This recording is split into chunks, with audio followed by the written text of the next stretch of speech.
On the day I was supposed to feel like a bride, I felt like a target. The flowers were perfect. The music played softly. But nothing could prepare me for what my own parents had planned. They weren't there to bless me. They were there to break me. And with my sister by their side, they nearly did. What should have been the happiest day of my life turned into a nightmare. Not because of strangers, but because of the very people who raised me. Hello, my name is Isabella, and I'm 33 years old. I was born and raised in Brookhaven, a polished, suburban town where families wave from porches and neighbors compete over lawn care. To the outside world, my childhood looked like something out of a Hallmark movie. A big house with white shutters, holiday wreaths in the windows, a mother who baked pies, and a father who ran a local construction business. But if you looked a little closer, you'd notice something missing. Me. From the moment my younger sister Mira was born, I faded into the background of my own life. My parents, Brenda and Martin, didn't just favor Mira, they worshipped her. If Mira got a paper star in kindergarten, they'd hang it on the fridge and host a pizza night. When I won a science fair, in 8th grade, Brenda barely looked up from her coffee. Mira was their shining star, the golden child. She was loud, fashionable, and dramatic. She always got the best of everything. The bigger slice of cake, the louder applause, the expensive clothes from the boutique downtown. And me? I got leftovers. Emotionally and otherwise. I wasn't unloved, exactly. Just unseen. I used to draw a lot as a kid. I'd sketch jewelry pieces in the margins of my homework, dream of designing things people would treasure. I remember once showing Brenda a locket I drew. Delicate vines, tiny birthstones, a hidden message inside. She smiled faintly and said, "That's cute, honey. But real people don't wear stuff like that." That night, I folded the paper and threw it away. I learned early on to expect little. Attention, support, pride. Those were Myra's territory. I became the quiet daughter, the easy daughter. The one who never caused waves. The one who stayed out of the way. But here's the thing about being ignored your whole life. Eventually, you stop trying to be seen. And that silence became my home. I carried it into adulthood, quietly building my life on the edges of theirs. I opened a small handmade jewelry studio, worked long hours, paid my own bills. My pieces were starting to get noticed online, and I even had a growing list of clients. But still, to my parents, I was just Isabella, their low-maintenance child. Then I met Oliver. He wasn't flashy or loud. He didn't talk over me or try to impress me with expensive things. He noticed the smallest details, the way I tucked my hair behind my ear when I was nervous, how I traced the rim of my mug while thinking. He didn't make me feel like a background character in someone else's story. For the first time in my life, someone looked at me like I mattered. And just when I started to believe I could finally write my own story, I found myself standing between a wedding and a war. I knew my parents weren't happy about the date Oliver and I chose for our wedding. They hadn't said it outright at first, but I could feel the disapproval in every phone call, every tight-lipped smile from my mother, Brenda, and the way my father, Martin, always changed the subject. It wasn't until 2 weeks after we sent out the invitations that Brenda called me one evening while I was working on a custom necklace. Her voice was sharp, almost rehearsed. "Isabella, your sister is planning her wedding too. Mira and Travis have decided on a date." I paused, my tools frozen in my hand. "That's great, when is it?" Brenda didn't hesitate. "May 15th. At 2 p.m. At the Grand Haven Hotel." I blinked in disbelief. "That's the exact date and time of my wedding," I said quietly. Brenda sighed like I was being unreasonable. Well, the hotel was a rare opportunity. Travis's father used his connections. "You're only having a small garden ceremony. This is different." I could feel my stomach turn. "So, are you asking me to cancel my wedding?" I asked, even though I already knew the answer. "Sweetheart, Myra's wedding will be attended by important people, people who matter to our family's reputation. You could always reschedule." I couldn't believe what I was hearing. I had worked so hard to plan my small, meaningful ceremony. Every flower arrangement, every detail, had been chosen with love. And now I was being told to give it up. For Mira. Again. I took a breath and said as calmly as I could, "No. I'm not changing the date. We've already sent invitations, booked everything, and this day means something to me. I won't move it." Brenda was silent for a few seconds. "Martin, and I think you're making a selfish decision." I didn't respond. I just ended the call. The next few days were eerily quiet. No messages. No calls. It was like I had become invisible again, something I had long grown used to. Then, the news broke. Travis's family had canceled the wedding. Apparently, they were furious that another family member had planned a wedding at the same time, especially when they expected exclusivity at the venue. Mr. Carter reportedly called off the engagement, claiming it was a sign of poor planning and family chaos. And just like that, Myra's perfect wedding dream crumbled. But instead of taking responsibility, she found a target, me. And I knew deep down, she wasn't going to let this go. The silence didn't last long. 3 days after Travis's family called off the engagement, I received a text from Mira. Just one line. "Hope you're happy. You'll regret this." I stared at the message for a while, my chest tightening. I didn't respond. There was nothing to say. I hadn't ruined anything. They were the ones who tried to steal my day. All I had done was protect it. But deep down, I knew Mira. And I knew what that message meant. She wasn't just angry, she was plotting. I found out later, through Ava, that my parents were furious, not with Mira but with me. They had told extended family members that I had sabotaged my sister's engagement by refusing to reschedule. Isabella could have chosen any other day, Brenda had said bitterly to a cousin at a brunch. But no, she just had to prove a point. They acted like I had ruined something sacred. It was absurd. Ava tried to reassure me. "Let them talk," she said. "You did nothing wrong. You stood up for yourself for once. I'm proud of you." Oliver, too, was steady and calm. "Let them be angry. You're not here to please anyone anymore. We're getting married. That's what matters." I felt safe when I was with him. But a part of me couldn't relax, not completely. Mira wasn't the type to accept defeat quietly. And I was right. A week before the wedding, Ava overheard something at a local spa. One of Myra's former salon assistants, who didn't know Ava and I were close, mentioned that Mira was planning to crash the wedding. "She's gonna make her sister pay for what she did," the girl had whispered. "She bought some kind of skin spray. Said it causes an allergic reaction if sprayed on the face." "Wait, like, actual damage?" the other girl asked. "She said it's safe-ish, just painful and embarrassing. She wants to ruin her big moment." When Ava told me, I felt my entire body go cold. Brenda and Martin were in on it too. Mira had bragged that her parents would cover for her if anything happened. I should have called off the wedding right then, moved the date, gone far away. But something inside me, something that had been stepped on for years, refused to bow this time. "Let her come," I told Ava and Oliver that night. "Let them all come. I'm not afraid of them anymore." I had waited my whole life to be seen, not by my parents, not by my sister, but by myself. This wedding was my moment. I wasn't giving it up. The morning of my wedding arrived with a kind of calm I hadn't expected.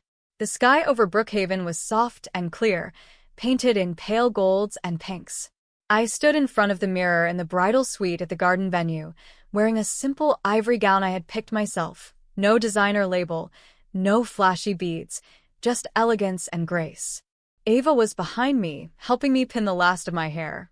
"You look beautiful, Isabella," she whispered. I smiled at her through the mirror. "Thank you. For everything." Outside, soft music played as the first guests arrived. Close friends.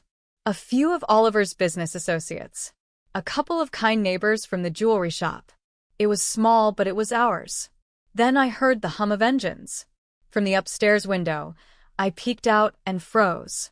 The gravel driveway of the garden venue was suddenly filled with black sedans and luxury cars. People in suits and elegant gowns began to step out. Ava gasped behind me. "Who are they?" Then came a gentle knock. Eric, Oliver's best friend, peeked in. His eyes twinkled. "Sorry to crash the moment, but your guest list just got a bit more high profile." What do you mean? I asked. He grinned. Oliver may have invited a few more people than expected.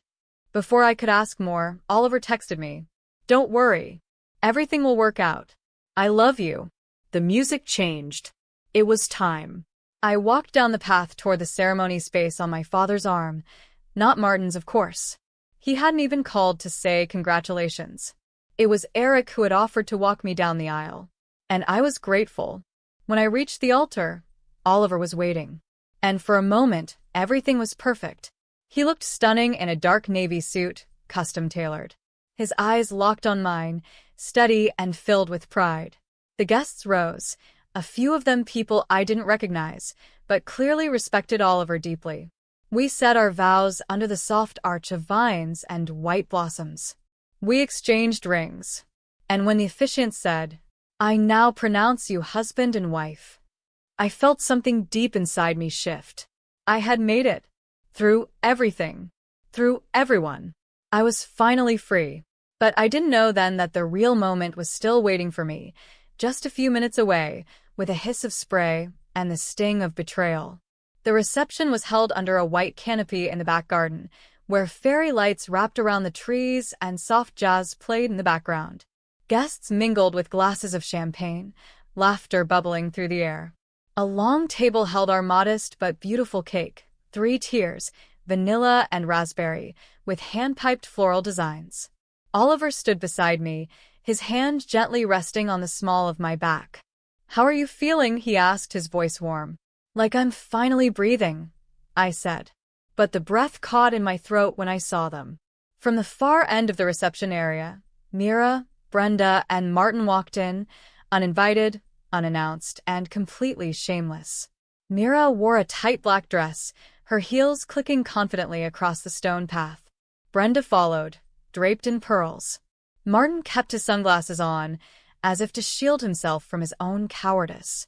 Gasps rippled through the guests. Ava immediately moved to my side. "Do you want me to call security?" I shook my head. "No. Let's see what they want." Mira approached first, her lips curled into a fake smile. "Lovely setup," she said coolly. "Very humble." Oliver stepped protectively in front of me, but I gently touched his arm.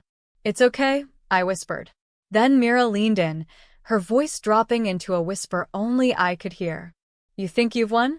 You should have canceled when we asked. You destroyed my future, now I'll destroy your moment."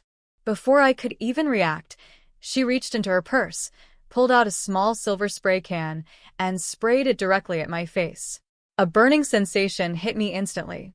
My skin began to tingle, then sting.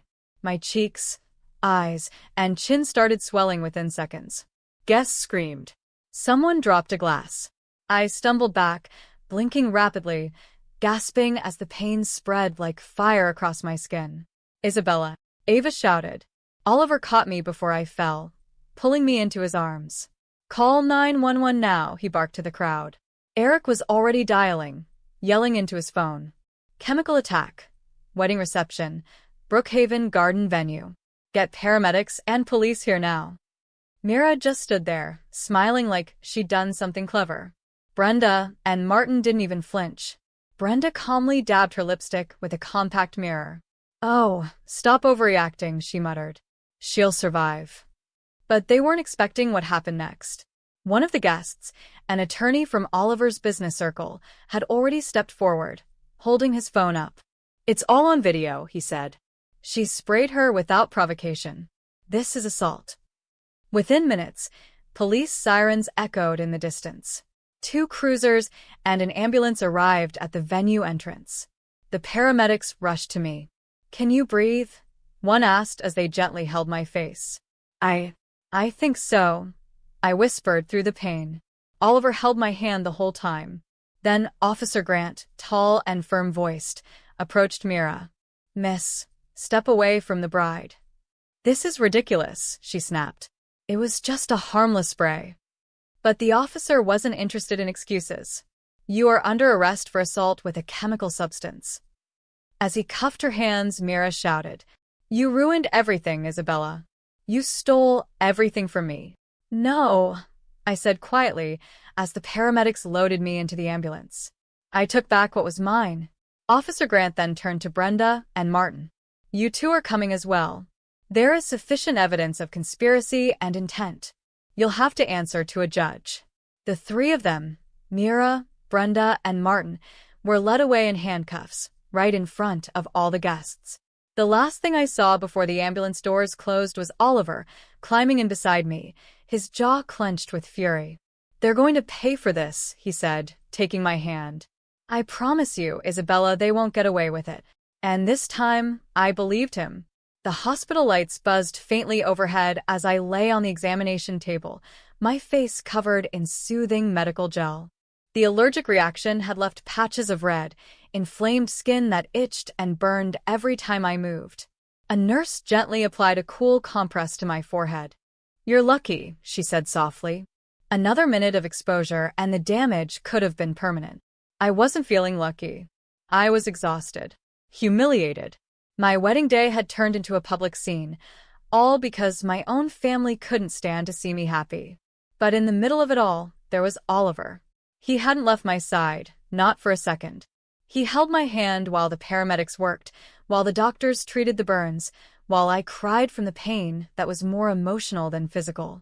They really did this, I whispered to him that night, lying in the hospital bed. They ruined our wedding. They tried to ruin me. He didn't hesitate. He leaned in, eyes burning with something I had never seen in him before, righteous fury. And now they're going to face the consequences. By the next morning, Oliver had already contacted our lawyer. He wasn't just pressing charges, he was preparing to destroy the entire cover-up. Our attorney, Mr. Fields, gathered everything. A video footage from guests. Audio of Myra's whisper. You'll regret this. The spa testimony Ava overheard. Witnesses who had seen Brenda and Martin encouraging Mira earlier in the day. Medical reports from the hospital. Even the chemical analysis of the spray. Within 72 hours, a formal criminal case was filed. The charges were serious. Mira, assault with a chemical agent, intentional bodily harm, emotional abuse, public endangerment. Brenda and Martin, conspiracy to commit assault, aiding and abetting, failure to prevent harm. At the first court hearing, they tried to downplay everything. Mira claimed it was a joke. Brenda called it family drama blown out of proportion. Martin stayed mostly quiet, but when asked why he didn't intervene, he shrugged and said, "She's a grown woman. It was between the sisters." But the judge wasn't amused. This wasn't a private disagreement. This was a public, premeditated attack on a woman's wedding day. When the trial began, I walked into the courtroom not as the broken bride they expected, but as a woman who had finally reclaimed her worth. I wore a cream-colored blazer. My face had mostly healed, but a faint red mark still lingered under my left cheekbone, almost like a war scar. Oliver stood beside me the whole time.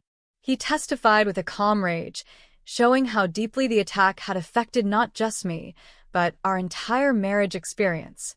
Ava took the stand next, describing the spa conversation she overheard, word for word. She said, and I quote, "She'll regret stealing my day. Mira planned this."